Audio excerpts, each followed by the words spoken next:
তোমরা কিয়ামতের দিন পূর্ণ বদলা প্রাপ্ত হবে। তারপর যাকে দুজক থেকে দূরে রাখা হবে এবং জান্নাতে প্রবেশ করানো হবে তার কার্য আসসালামু আলাইকুম ইয়া আহলাল কুবুর। ওয়ালাইকুম আসসালাম ওয়া রাহমাতুল্লাহি ওয়া বারাকাতুহু। মান রাব্বুকা, তোমার রব কে? আল্লাহ।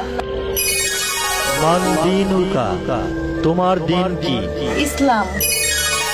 মান নাবিয়ুকা, তোমার নবী কে?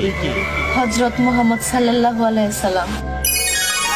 আলহামদুলিল্লাহ, তুমি আল্লাহ প্রেরিত সকল প্রশ্নের উত্তর সঠিকভাবে দিতে পেরেছো। তোমার জন্য সুসংবাদ, তুমি জান্নাতি। কোনো এক ভালো কাজের উছিলায় আল্লাহ তোমাকে জান্নাতের সুসংবাদ প্রদান করেছে। তোমার